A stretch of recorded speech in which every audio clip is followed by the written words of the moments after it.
कल प्रधानमंत्री जी ने पार्लियामेंट में 2 घंटे, शायद 2 घंटे 13 मिनट, 2 घंटे 13 मिनट भाषण किया। उसमें अंत में 2 मिनट उन्होंने मणिपुर की बात की।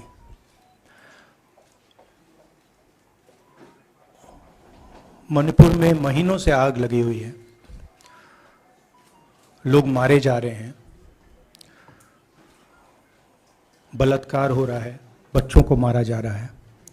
और अगर आपने देखा होगा कल, तो प्रधानमंत्री हंस हंस के बोल रहे थे, मुस्कुरा रहे थे, जोक्स क्रैक कर रहे थे, हंस रहे थे। ये उनको शोभा नहीं देता है। हिंदुस्तान का प्रधानमंत्री, अगर इस देश में हिंसा हो रही है, दर्द हो रहा है, हिंदुस्तान के प्रधानमंत्री को 2 घंटे मजाक नहीं उड़ाना चाहिए। विषय कांग्रेस नहीं था, विषय मैं नहीं था, विषय मणिपुर है। मणिपुर में क्या हो रहा है और उसको एकदम क्यों नहीं रोका जा रहा है, ये विषय है। मैं आपको अपना एक्सपीरियंस देता हूं, जो मैंने शायद अभी तक बोला नहीं, शायद पहले बोल देना था। मैं अब तकरीबन 19 साल से राजनीति में हूं और मैं हर स्टेट में गया हूं। बाढ़ आए, तूफान आए, सुनामी आई थी, हिंसा होती है, हम जाते हैं। 19 साल के एक्सपीरियंस में जो मैंने मणिपुर में देखा और सुना, वो मैंने कभी पहले नहीं सुना था। मैंने पार्लियामेंट में बोला कि प्रधानमंत्री जी ने, अमित शाह जी ने भारत माता की हत्या की है, मणिपुर में भारत को खत्म कर दिया है। मैंने ऐसे नहीं बोला था, ये खोखले शब्द नहीं है। मैं आपको समझाता हूं मैंने ये बात बोली क्यों। जब हम मणिपुर पहुंचे, हम लैंड किए, हमें मणिपुर में दौरा करना था। जब हम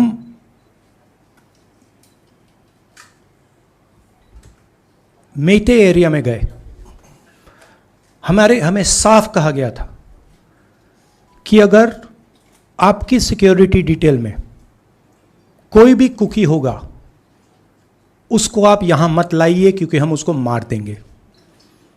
और जब हम कुकी के एरिया में गए, हमें कहा गया अगर कोई मेते आपकी सिक्योरिटी डिटेल में होगा, उसको आप मत लाइए, उसको हम गोली मार देंगे। हम जब गए, हमें मेतेज को परे करना पड़ा, हमें कुकीज को परे करना पड़ा। मतलब एक स्टेट नहीं है, आज 2 स्टेट है। स्टेट की हत्या कर दी गई है और उसको चीर दिया गया है। इसलिए मैंने बोला हिंदुस्तान की हत्या मणिपुर में बीजेपी ने कर दी है। और जब मैंने कल प्रधानमंत्री को देखा हंसते हुए, मजाक उड़ाते हुए, मैं समझ नहीं पा रहा था कि हिंदुस्तान का प्रधानमंत्री इस प्रकार से कैसे बोल सकता है। प्रधानमंत्री को यह पता नहीं लग रहा है कि हमारे देश में क्या हो रहा है। छोड़िए, नहीं जाना चाहते हैं, उसके भी कारण हैं, शायद मैं बता नहीं सकता हूं आपको, उसके कारण हैं। मगर अगर जा नहीं सकते हैं तो मणिपुर के बारे में बोले तो। हिंदुस्तान की आर्मी, आप सब जानते हो, सेना को आप जानते हो, जो मणिपुर में हो रहा है, हिंदुस्तान की सेना उसको 2 दिन में रोक सकती है, 3 दिन नहीं लगेंगे। अगर हिंदुस्तान की आर्मी को कहा गया कि यह तमाशा बंद करो, 2 दिन में यह तमाशा, ड्रामा बंद हो जाएगा। प्रधानमंत्री मणिपुर को जलाना चाहते हैं, आग बुझाना नहीं चाहते हैं। यह है सच्चाई। अब आप अपने सवाल पूछिए। Would you like me to say it in English? Huh? I watched the Prime Minister of India yesterday speaking for 2 hours, laughing, joking, lagawing naras in the parliament. The Prime Minister would say one line and the entire BJP would shout another nara. The Prime Minister seems to have forgotten that the state of Manipur is on fire and has been on fire for 4 months. Women and children are dying over there. People are being murdered. Women are being molested, are being raped. And the Prime Minister of India is sitting in the middle of the parliament, shamelessly laughing. This is not about Rahul Gandhi. This is not about the Congress party. This is not about the opposition. This is about India. It's about our country. A state has been decimated. It has been destroyed. It does not exist anymore. And it has happened because of the politics of the BJP. Divide and rule and burn. That is why in my speech I said, Bharat Mata has been murdered in Manipur. It's very interesting. For the first time, the words Bharat Mata have been expunged from the parliament. It's an insult to those words. Whatever I said that is wrong. I have said Bharat Mata, which is an idea, which is the idea of India, where everybody lives peacefully, harmoniously, with affection, has been killed in Manipur. It's a fact. So, the word itself now cannot be spoken by the people of India. We cannot say Bharat Mata in parliament.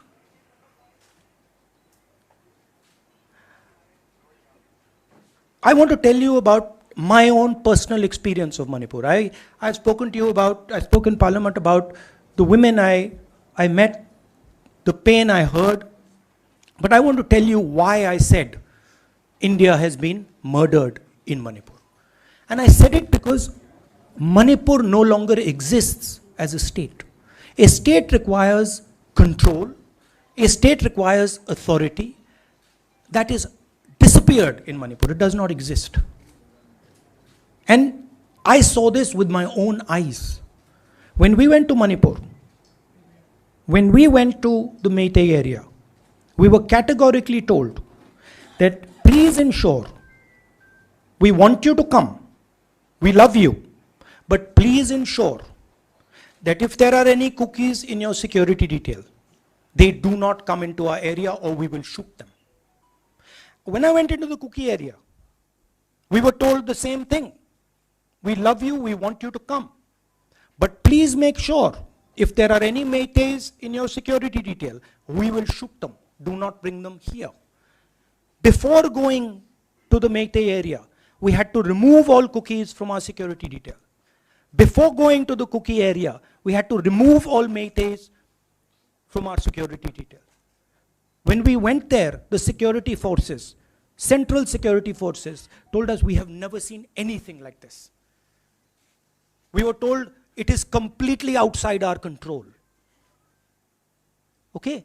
That is why I said Manipur has been murdered by the BJP, and the idea of India has been murdered by the BJP in Manipur. I was not speaking metaphorically. I was speaking literally. Now, the Indian army, it will take the Indian army 2 days to put an end to the nonsense that is going on in Manipur. The Prime Minister refuses to stop the fire. He wants Manipur to burn. He allows Manipur to burn. Because if he did want it to stop, there are tools in the hands of the Indian government that can stop it immediately. I know.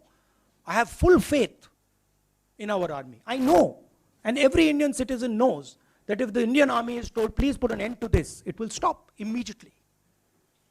There are reasons for the PM not being able to go to Manipur. I'm aware of those reasons. I don't want to say them publicly. But there are clear reasons as to why the Prime Minister is not going there. That is why we wanted the Prime Minister to speak in Parliament. That is why we wanted Manipur to be on the agenda in Parliament. And what did the Prime Minister do? He ridiculed the state. He ridiculed the women of the state. He laughed at the women of the state. That's the truth. Now please ask your questions. Sanjeev, mic dena yaar. Finally, I just want to say one thing again in English. See, the Prime Minister, when he becomes Prime Minister, he ceases to be a politician.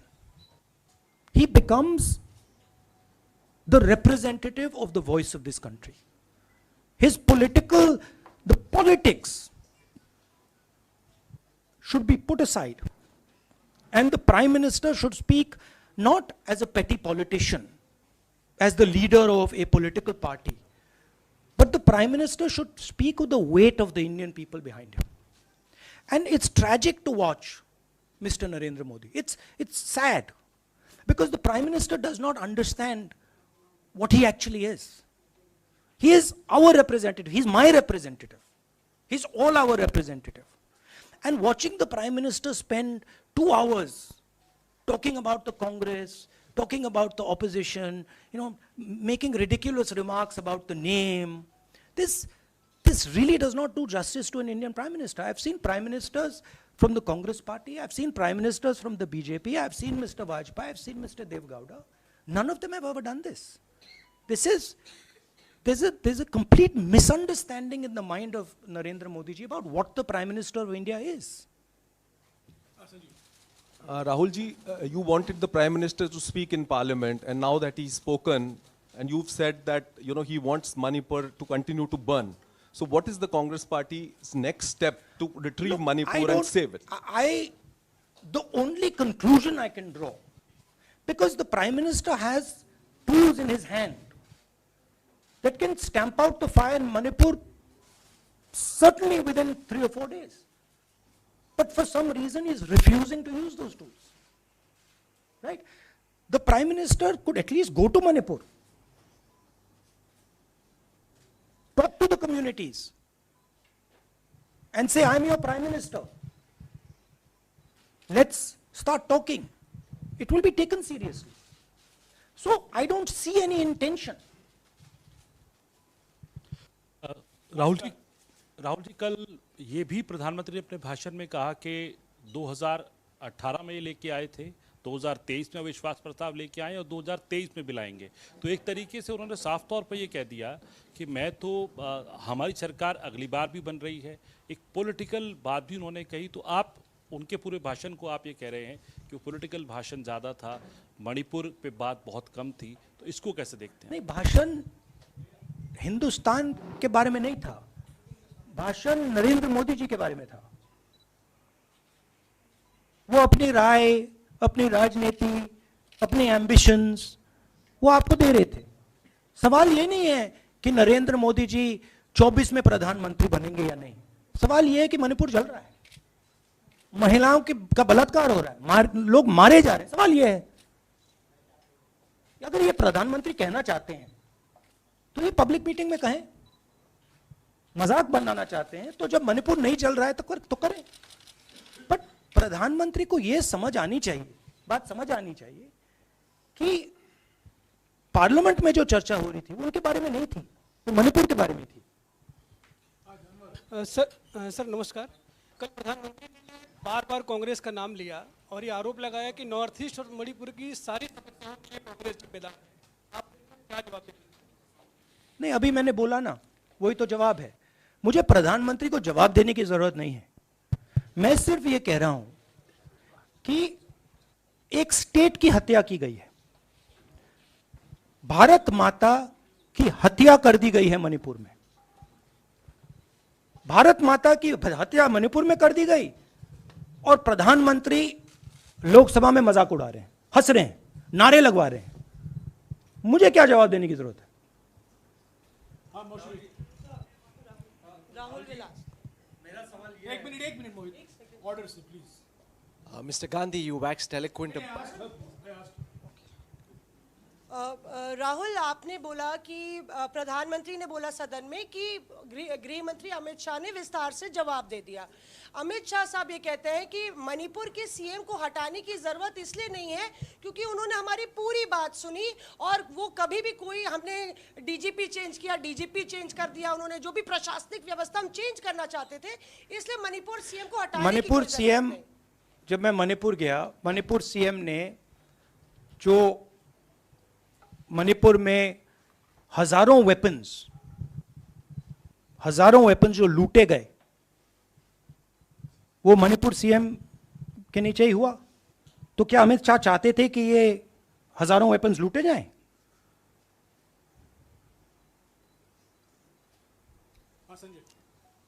Rahul ji, जो हिंसा चल रही है, क्या अमित शाह चाहते हैं कि हिंसा चलती जाए?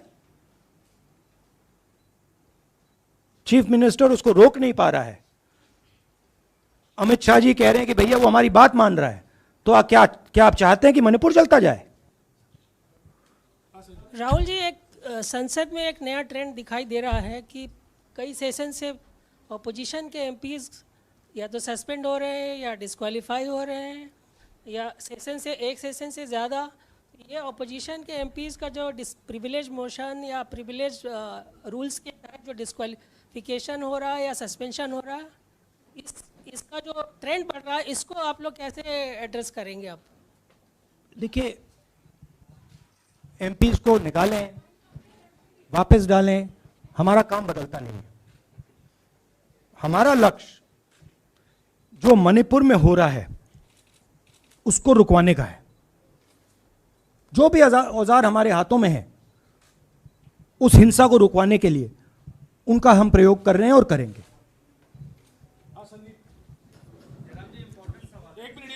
Yeah, Mr. Gandhi, you talked about using the army, deploying the army to control violence. You spoke that in Parliament. You've repeated here. But the BJP has criticized you and even previous Congress governments, saying that we want to solve the issue through dialogue. And they've criticized that in the 60s, in 64, the Mizo National Famine Front was bombed by the Indian Army, by the Indian Air Force. So they said that, you know, they do not believe I have never heard in my entire career, I have never been told anywhere I have been in India that if you take this person as a security officer with you, we will put a bullet in his head. I have never heard it. And I heard it twice in Manipur. That means there is no dialogue in Manipur. There is pure violence taking place in Manipur. The first step is to stop the violence, put an end to it. I point out the army, but what I mean is that the Prime Minister has multiple instruments in his hands. He's not using them. It's been burning for 4 months. He's doing nothing and he's laughing. I'm amazed people can't see this. That he's sitting in Parliament and laughing. Jairam ji, Last question. Jairam जी, मोहित दुबे हूँ news nation से। आपने 37 minute का भाषण जयराम जी राहुल जी नहीं, मतलब आप मुझसे जयराम कर रहे हैं या उनसे राहुल जी जय सिया राम। राहुल जी, आपने 37 मिनट का भाषण लोकसभा के भीतर दिया और 37 मिनट में सिर्फ आपको करीब 14 मिनट ही दिखाया गया, बाकी आपके चेहरे पे कैमरा नहीं था और आप मणिपुर गए, मैक्सिमम टाइम आपने मणिपुर के ऊपर बोला। इस परंपरा को आप किस तरीके से देखते हैं? पता नहीं, शायद कॉन्ट्रडिक्शन है। शायद पीएम मेरा चेहरा टीवी पे नहीं देखना चाहते, मगर फिर पीएम मेरी वीडियो के बारे में बात करते हैं, तो पता नहीं क्या है। बट मुझे लगता है शायद उनको मेरा चेहरा टीवी पे देखना अच्छा नहीं लगता। कोई प्रॉब्लम नहीं है। जो मैंने बोलना था, देखिए मुझे अपना काम करना है। मैं जानता हूँ कि मीडिया पे कंट्रोल है, लोकसभा राज्यसभा टीवी पर कंट्रोल है, वो उसके बारे में मैं कुछ ज़्यादा नहीं कर सकता हूँ, मगर मुझे अपना काम करना है, मैं अपने काम को करता हूँ। जहाँ भी भारत माता पर आक्रमण होगा वहाँ मैं आपको खड़ा मिलूँगा, भारत माता की रक्षा करते हुए मिलूँगा।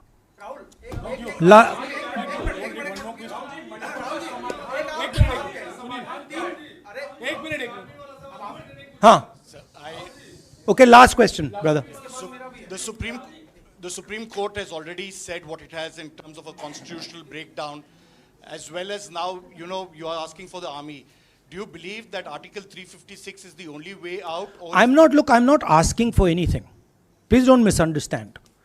It is not my place to decide which tool the Prime Minister can use, which instrument he should use.